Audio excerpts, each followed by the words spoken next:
দিয়েই যান না কেন, ইসলামী ছাত্র শিবির এদেশের বিপ্লবের মহানায়ক হবে। ইসলামী ছাত্র শিবির ব্যতীত এদেশে ইসলামী বিপ্লবের সম্ভাবনা নাই। কাজে আমরা ইসলামী ছাত্র শিবিরের সাবেক হিসেবে আমাদের দায়িত্ব এবং কর্তব্য সবসময় বেশি।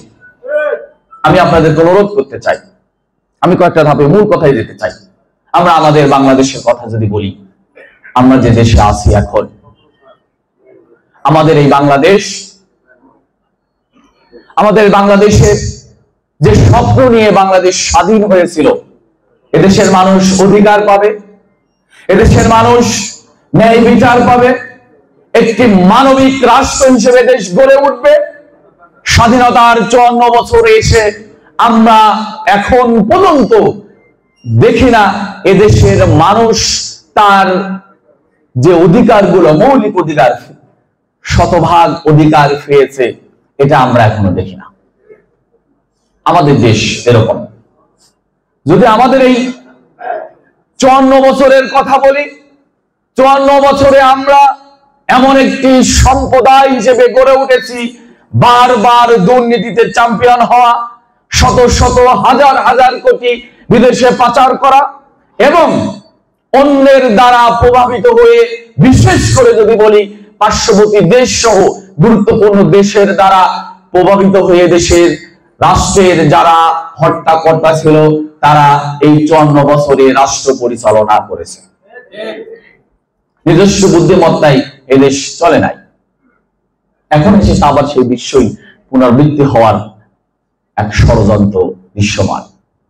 আমরা যদি আপনাদেরকে বলি, আমি যদি আপনাদেরকে একটু বলি, 54 বছর আমরা আমাদের যুবকদের কথা যদি বলি, আমাদের যুবকদেরকে যতভাবে ধ্বংস করা হোক, সেই ধ্বংসের শত শত কৌশল, শত শত উপায় উপকরণ প্রয়োগ করে আমাদের যুবকদের ধ্বংস করার জন্য ধারাবাহিকভাবে প্রচেষ্টা চালিয়ে যাওয়া হয়েছে।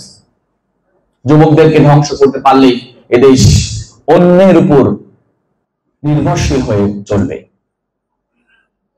এটা আমরা দেখে আসছি। 54 বছরে আমরা যদি বলি, আমাদের যুবকদের ধ্বংস করার জন্য সবচেয়ে বেশি ক্ষতিগ্রস্ত করা হয়েছে আমাদের শিক্ষা ব্যবস্থাকে।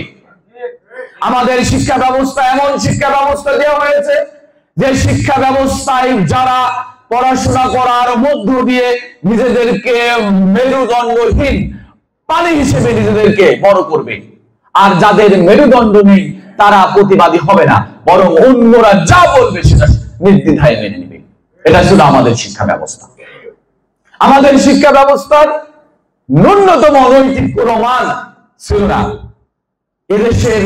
এদেশ সৃষ্টির আগ থেকে নিয়ে এখন পর্যন্ত যত শিক্ষা কমিশন হয়েছে, কোন শিক্ষা কমিশনই নৈতিকতার সম্বলিত, নৈতিকতার সাথে ইসলামী মূল্যবোধকে ধারণ করে অথবা আমাদের জাতিসত্তার সাথে লেগে থাকা মুসলিম হিসেবে আমাদের কেমন শিক্ষা ব্যবস্থা হওয়া উচিত, এরকম কোন শিক্ষা ব্যবস্থাই আমাদেরকে দেওয়া হয়নি। উদ্দেশ্য একটাই, আমাদেরকে ধ্বংস করে ফেলা, অন্যদের উপর নির্ভরশীল করা। আর এটা সবচেয়ে বেশি করেছে আমাদের পার্শ্ববর্তী দেশ ভারত।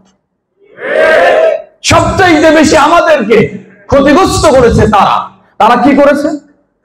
তারা 54 বছরে আমাদের কাছ থেকে যা নিয়েছে, শুধুমাত্র স্বাধীনতার নাম বলে আমাদের কাছ থেকে যত সুবিধা নিয়েছে, সুযোগ নিয়েছে, ইতিহাসে কোনো একটি দেশ আরেকটি দেশ থেকে এত সুযোগ সুবিধা নিতে পারে না। তারা আমাদের কাছ থেকে শুধু নিয়েছে, এর সমীকরণ আমাদের কাছে নেই। কেউ বলেনি।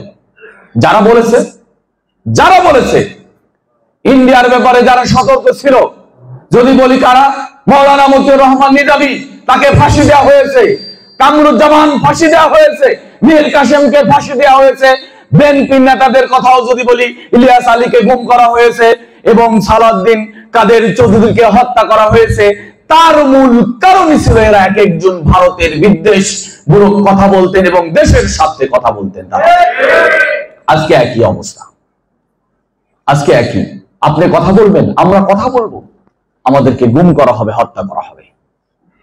ইসলামী ছাত্র শিবিরের অসংখ্য জনশক্তিকে ধারাবাহিকভাবে শহীদ করা হয়েছে। শুধু আন্দোলনের সময় শহীদের সংখ্যা অনেক বড়। আমি তো ছাত্র শিবিরের